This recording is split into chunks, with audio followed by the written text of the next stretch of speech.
2020, you know, fire, pestilence, murder hornets. Oh, and then there's those freaking black ants everywhere. Oh no. Always something. Oh yeah. All right, well, let's get started. Our topic tonight in our Learn Western Astrology Meetup is the new moon in Leo that happened last night.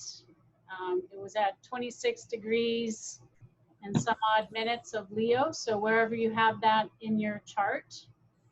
And if you don't know where that is, you can always go to astro.com, get a free membership, and put in your birth information, and it'll do a chart. And there's even parts of that that are in English.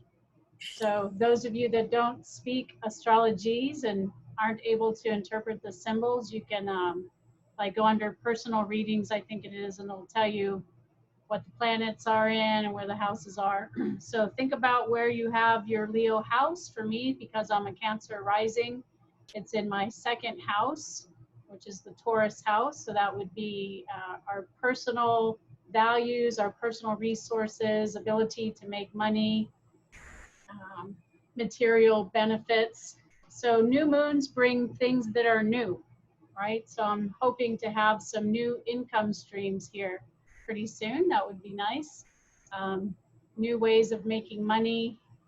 My values are pretty much set. I am a Leo. My birthday was in July, so not to say that they couldn't be improved, but so it's values, it's what we value. So there might be a new beginning and something that you value. For instance, if you get sick and lose your health, all of a sudden you value health, right? You know, all of a sudden it becomes really important, whereas before you just kind of took it for granted because it's something you've always had until you don't. And Linda, you can speak to that, having been through a health crisis yourself. So let me hear y'all chime in while I'm sharing the screen here. Where is Leo in your charts? My Leo is in the 6th house and my moon's there. Okay, Leo in the 6th along with your moon. Okay. I have it in my 5th. 5th house, so that's the Leo house. So it's strong there. It's creativity. 6th house is your work, diet, daily routine. Stephen, how about you? Where is it in your tropical? First house. First house. Moon in the 12th. Okay. So you have Leo rising? I do. Okay. And Paige, you said your 4th house? Yep. Yeah. Okay. So that's your home. It's your family. It's your personal life, your private life. First house would be yourself. How people see you. Your ascendant is your facade. It's your face that you put onto the world. So let me see. Can you see my screen? Are you seeing what I'm saying? Because I went through half a presentation before and didn't realize that I was the only one that could see the screen. So, yeah, we can see it. Okay. I see it. Good. So it's nice to check in. So that's me. That's called peacock pose. And yes, I can still do that, even though this picture is kind of old. I go by the Astro Yoga Woman because I've been teaching yoga for 20 years. 9th house, Leo, Leah said. I do spiritual astrology and human design readings from a yoga teacher's view. You can find me at astroyogawoman@gmail.com. That's my website, astroyogawoman.com. I still have a California phone number, but I am in Tucson. Isn't that the fun of cell phones? You can confuse everybody. Yeah, I remember when before cell phones got really popular and they said, oh, there's going to be this phone number that follows you wherever you go. And I thought, who would want that?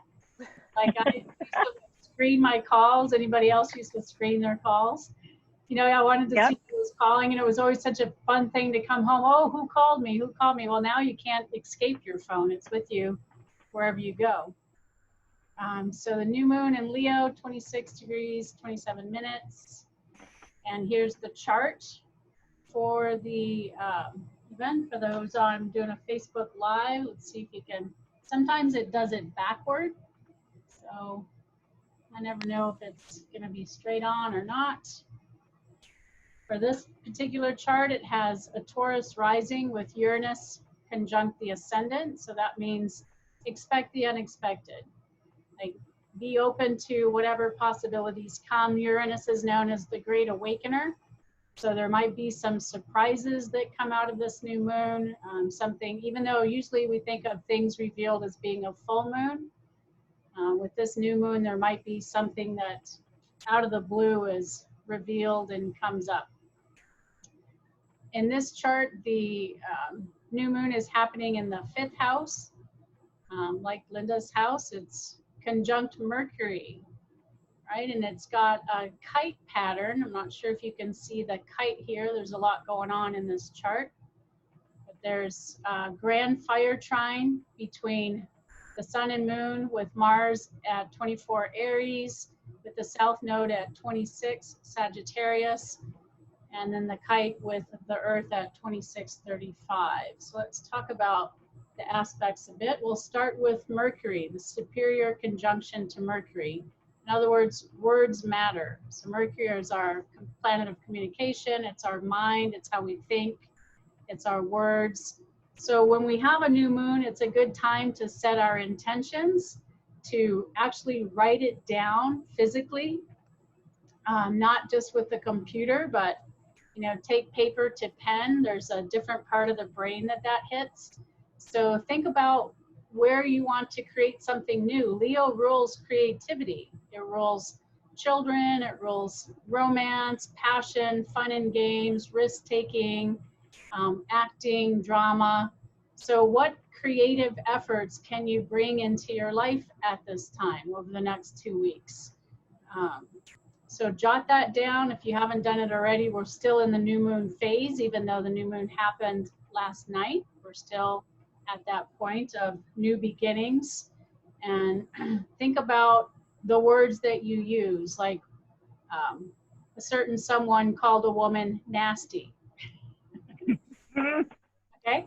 So if you go around saying, I'm a nasty woman, well, is that what you want to call into your life? Well, maybe it is. Maybe you want to be nasty, But think about, the words that you say, how you interact even on social media makes a difference. Like, you can open a whole can of worms, like right before you go to bed, and you wake up the next morning and your whole Facebook is blown out of proportion because everybody's like, oh my God, I can't believe you said that.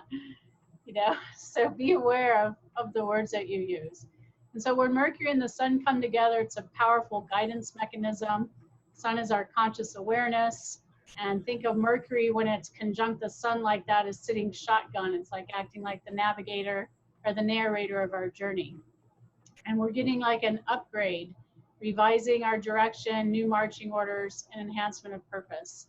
And that's good because right now there is a lot of craziness going on, not only because it's 2020, but because the Capricorn stellium that we've got with Jupiter, Pluto, and Saturn, right? It's causing all kinds of breakdowns in systems. Saturn is our government, our foundation, our structures. All of that is up for grabs right now, and everything's changing.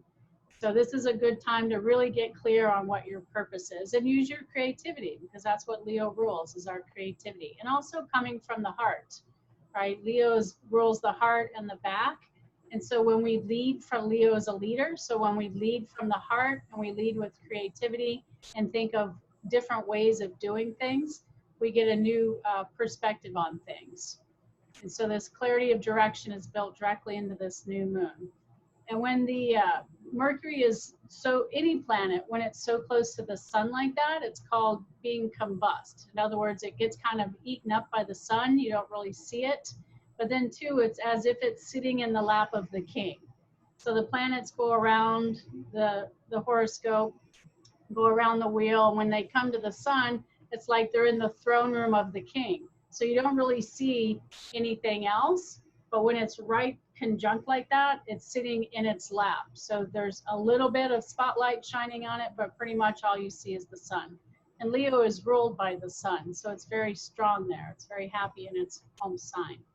The next aspect is a trine to Mars and Eris and Aries, which gives the new moon a powerful boost. So Mars is the ruler of Aries, so it too is strong there. So we have two planets in their home signs, so they're both very powerful. And a trine is a flowing aspect, right? It creates ease, it removes obstacles. So think of like an obstacle in your path has been removed, so it's like water being able to flow down easily without any hindrances. So it's fortuitous that the planet of action, Mars, is dialed into what we intend at this moment. However, he's about to go retrograde, which a couple months ago, that was our topic for this meetup, was Mars in Aries going retrograde September through November. So that's going to be lots of fun, she says sarcastically. It goes through My the natal Mars is in Aries in the first house. Your natal Mars is in Aries? Okay, so this is going to affect you personally, right? This is going to affect your physical body. It's going to affect how people see you. It's going to be a very interesting time for you, Joshua. So it requires some more personal reinvention as the year unfolds. So because we have this flowing aspect, think about where you could use ease in your life. Like what area of your life might feel stuck or might feel hindered. Like where do you want some opening up of the energies? And maybe you include that in your new moon intentions for this time. Eris is she's an asteroid. She's the goddess that was not invited to the wedding and was pissed about it and came anyway, like in a Trojan horse kind of way. So she's kind of creates chaos, but it's opening things up so that new can come in. Right, it's kind of like throwing a stick of dynamite into a safe that's been locked, and you get to find out what treasures are in there that was previously hidden to you. So she, with Mars, just add to the extra boost, not only for this new moon, but for the year that we're experiencing. Any questions or comments about trine to Mars and Eris? Okay. And we've got a quincunx, 150-degree angle to Saturn and Pluto in Capricorn. Quincunxes are frustrating because they're different modalities, they're different elements. Pluto is earth, Leo is fire, Leo is fixed, Capricorn is cardinal. So like, it's like knowing something is behind you, but you can't see it. Right? It's not in your peripheral vision. It's not straight ahead. It's not side to side. It's like the blind spot in your car, which if you go to change lanes and there's somebody in your blind spot, that's very dangerous, right? So it's frustrating. You go to turn, you're like, oh, geez, there's somebody there. Ugh, right? I know we've all had that experience. So it's like a butting of head. You feel that energy, but you can't quite put your finger on it. So this is known as the great eliminator angle between the consciousness of our intentions, that's the sun, and the challenges of the year that we're dealing with. And it's very powerful, very important. And those three heavy hitters, the Jupiter, Saturn, and Pluto in Capricorn, are getting closer together between now and the first half of November. So we're not out of the woods yet with the wild amount of breakdown that's happening on the planet. And then when Mars goes retrograde in September, it's just going to add to it because he's going to add on his first pass. He will hit all three of those planets. He gets all the way to 28 degrees of Aries when he turns retrograde. And then he comes back and hits all those planets again in the square, which is a 90 degrees, another challenging aspect. And then that third time when he turns direct in November. So the fall season is going to be quite interesting. So as we move through this new moon with the opportunity to set new intentions for ourselves that are quite specifically designed to help us in this change of times that we're in the midst of a new era beginning, and it's a direct response to all that's changing and transforming as we go. So think of a quincunx as like planting seeds that take time to come to fruition, and there's some frustration before they get off the ground. Like you plant seeds, not all of them are going to come up.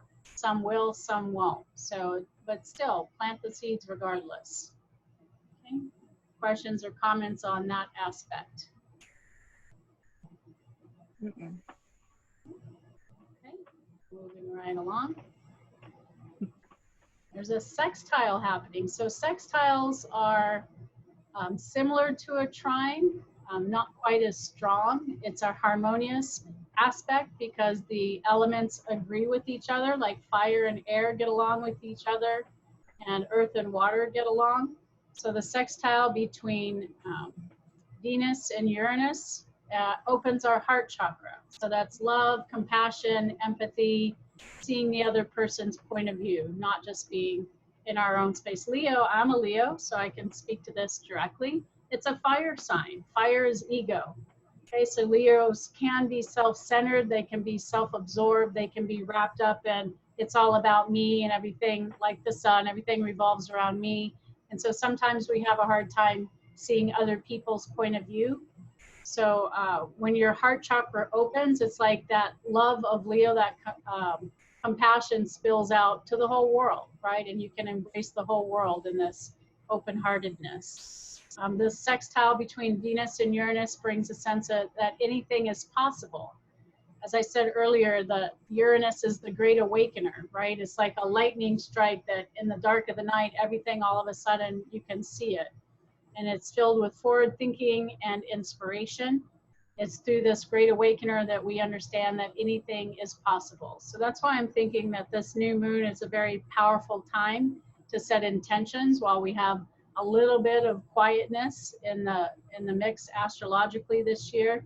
That you, and Leo being a fixed sign, it's like you keep your eyes on the goal, right? In yoga, we call it a drishti. Like each sign has a specific place to put your eyes, whether it's, you know, your thumb or your belly button or your toe or look behind you, whatever. You've got a specific place to point your eyes because your body's going to follow your eyes. When you do a twist, the more you can turn your eyes, your body's going to follow. It's like driving your car. It's like, where are you looking? That's where the car's going to go. So with Leo being a fixed sign, it's an opportunity to set your sights on your goal, and it doesn't matter what else is happening in the world around you, that's your goal. And that's where you're gonna go, right? It doesn't matter, come hell or high water, you're heading towards your goal. So it's like keeping yourself focused and keeping yourself in your heart, because Leo does rule the heart.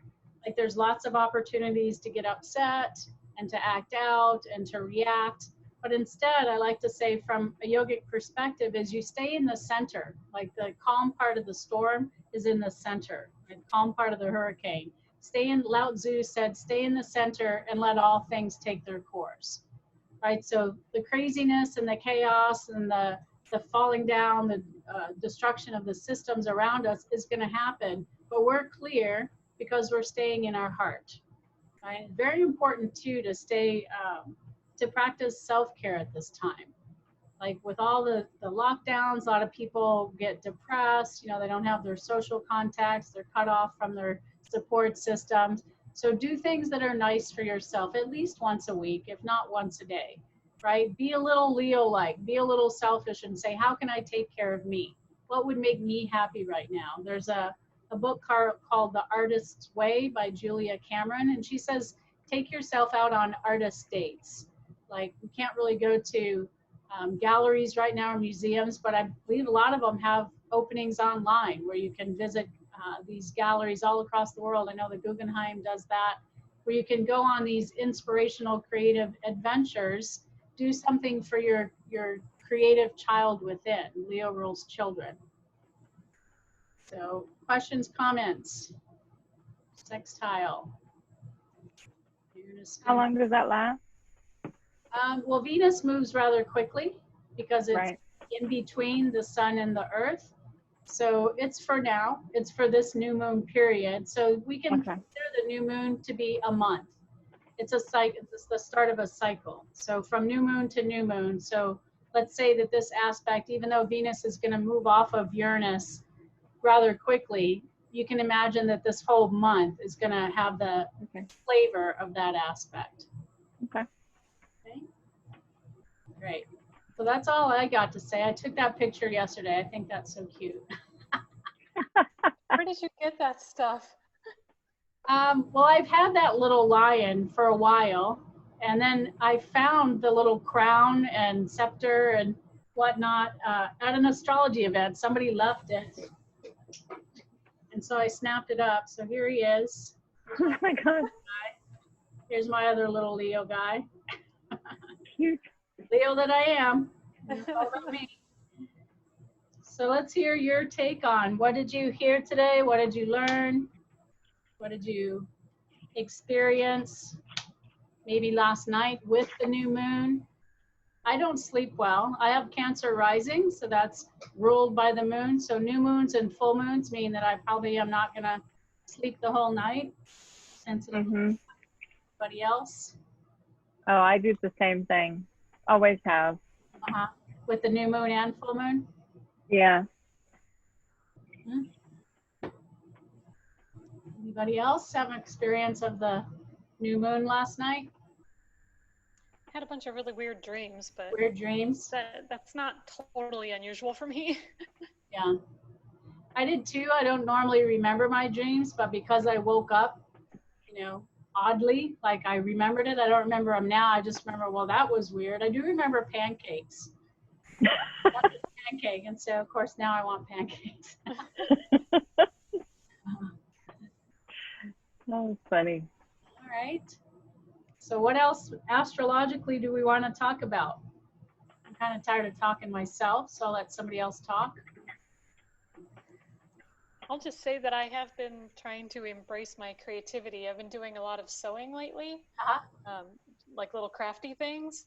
Yeah. And I hadn't sewed for a long time, but I knew that I enjoyed sewing. Yeah. And so it's kind of that thing what you were saying with your values. And I'm like, I really need, especially in the home, because obviously I do all this in my home, and this new moon was in my 4th house, that I need to make more time to do creative things when I'm at home. Okay. Because good. it does amazing things for my attitude and my general demeanor. Yeah. Paige also is a Leo. Her birthday was yesterday. Happy birthday. Yay. Thank you. It was the best pandemic birthday ever. Oh, yay. I actually did go out shopping with my mom for a little bit. It was a good day. And we ate at home. We picked up some Indian food and ate at home, and got some little bundt cakes. So yeah. So doing creative things in your home, you're doing sewing. You have your sun and moon are in your 4th house, I believe you said.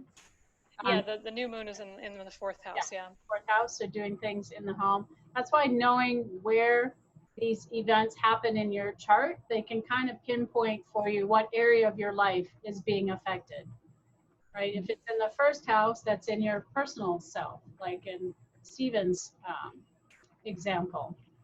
Somebody else, I think, too, said that they had it, I think it was Joshua, said he had it in his 1st house, right? Somebody had it in the 9th house, so that's philosophy, higher learning. So, yeah, good. Okay. What else? Astrologically going on.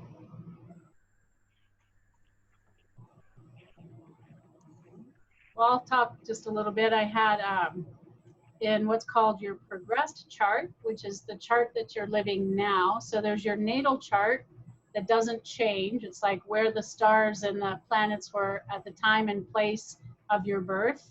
That doesn't change, but the transits, like what's happening now, that has an effect on your natal chart. But then you also have what's called a progressed chart, which moves a degree per year. So I was born at 4 degrees Leo, and so at 30 years old, I was at 4 degrees Virgo. Well, now that's 26 years later. I'm now about to move into a progressed Libra. So that's kind of exciting. I just had my moon change. That progressed moon stays in a sign for about 2.5 years, and it just moved into Leo. So my progressed moon is currently conjunct my natal Mercury, soon to conjunct my natal sun. So I started doing my newsletter again. I haven't done my newsletter in like 2.5 years. So I started writing again. Mercury is writing and communication. Progressed moon is what it's our emotions, it's our feelings, it's how we're sort of the lens through which we're viewing the world. So I started that up again, and then in I think 2 weeks, my progressed sun changes signs. So I've had 2 signs change, in my progress chart, which is kind of unusual. So it's sort of like new beginnings for me, new starts, new opportunity to see how things are. And what's exciting about Libra, it's about relationships. So I'm curious to see what new relationships come into my life. I already have Venus and Pluto in Virgo, so I already have like this kind of exacting, somewhat critical. Linda, you're my same age, so you have it too. Right? So I'm interested to see, it's more about being ruled by Venus, which is harmony, beauty, the arts, values, money. So being in Libra, seeing what new relationships come in. And like I say, I am looking for a new job. So maybe it's a new job relationship. I consider those to be partnerships of types. So that should be fun. It says we've got 10 minutes. Let me see if anybody on Facebook land here has any comments or questions. See how I can see this. Gotta put my eyes on. Okay. Thank everybody for joining me. I always wonder, you know, when you have a party and you never know if anybody's going to show, like nobody wants to be the first one there, you know, hardly anybody shows Right. time. So you're I like, don't oh, mind. nobody's going to come to my party. Oh no. And then everybody comes, you know, so this is kind of like that. I'm there. I'm like, is anybody going to come to my party? Or we can say page? I like being the first one there. You Like, woohoo. do? You get to interact with the host. Exactly. Mm-hmm. You get personal attention. Yeah. So, all right. I'm trying to think of what else astrologically we can talk about in 10 minutes. There was something I noticed 2 weeks ago with the full moon. Uh-huh. I think Mars was square, I think it was square Pluto, or no, Mars was square Jupiter, wasn't it? Well, Mars is squaring all of them. Yeah. All three, Jupiter. I think it was more exact to Jupiter at the time. Uh-huh. And that day of the full moon, I believe, was the day that they had the big explosion in Beirut. Oh, right. And I thought Mars and Jupiter, you know, with expansion, and I just thought, I even told my mom, I was like, you know, it's kind of uncanny that that happened that very day. Right. Mom's like, that stuff had been sitting around for 6 years. I'm like, exactly. Yeah. I'm like that energy between The moon Jupiter is a trigger. and Mars. The Yeah, moon exactly. is a trigger. So Yeah. the full moon. And I see Michelle, you joined us. If I remember correctly, Michelle, you're Scorpio with a Leo moon. So this new moon was happening in somewhere in the vicinity of your natal moon. So that's kind of exciting. Like I remember people's, like I won't remember much, but I'm like, oh, you've got this, you're that, you're, how do you remember that? Usually because it applies to me somehow, because I'm a Leo, so it's all about me. Where does that fall in my chart? What aspects does that make to my chart? So just one last thing before we run out of time here. You know, I said that it's important to set intentions for this new moon from a standpoint of coming from your heart and being creative and thinking outside the box of how can I open my heart chakra and share that love that Leo has and that creativity, that sense of fun. Because at the end of the year, actually December 21st on the solstice, we've got this start of a new era with Jupiter conjunct Saturn at 0 degrees Aquarius.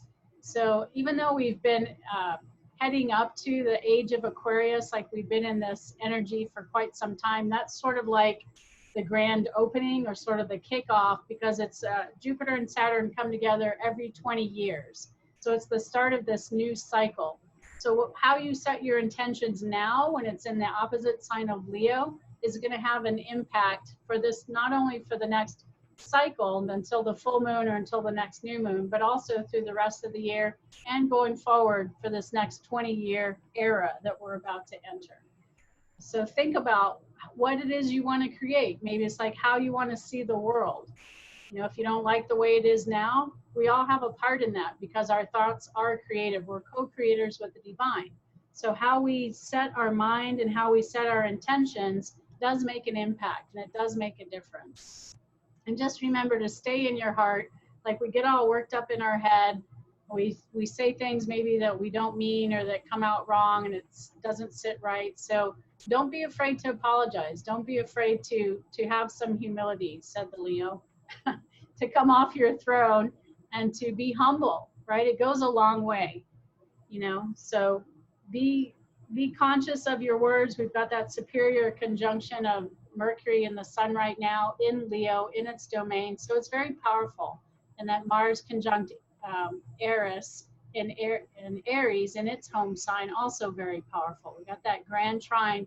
So we're creating this flow and how we want to see the world. And coming together as a group, we can all co-create how we want it to be. You know, rather than sitting around complaining about what we don't like, let's create what we do want, okay? So I'll open it up. Any last comments or questions? Y'all know how to reach me. astroyogawoman.com is my website. I do readings in astrology and human design. You can email me, astroyogawoman@gmail.com. There's my cell phone, 951-316-9380. Questions, comments before they cuts us off? Just thank you. Oh, you're welcome. Yeah, I enjoy this. Thank you, Deb. You're welcome. I always appreciate y'all showing up. Third Wednesday of every month, it's this Learn Western Astrology Meetup, 7 p.m. Arizona time, which currently is the same as California time. I love that Arizona doesn't change, but I still got to keep up with everybody else's time. So right now it's the same as California time. That won't always be the case, but for now, that's what it is. So, Yep. all right. Well, thanks All everyone right. for joining me. I appreciate your time. There's my little Texas coming out. Appreciate your time. It's always fun. Thank you. Namaste. Namaste. Thank you. Ciao, ciao. And stop. And put my glasses on so I can see what I'm doing. Bye. I'm gonna do your reading tomorrow. Okay, cool. Yay. Bye, everyone.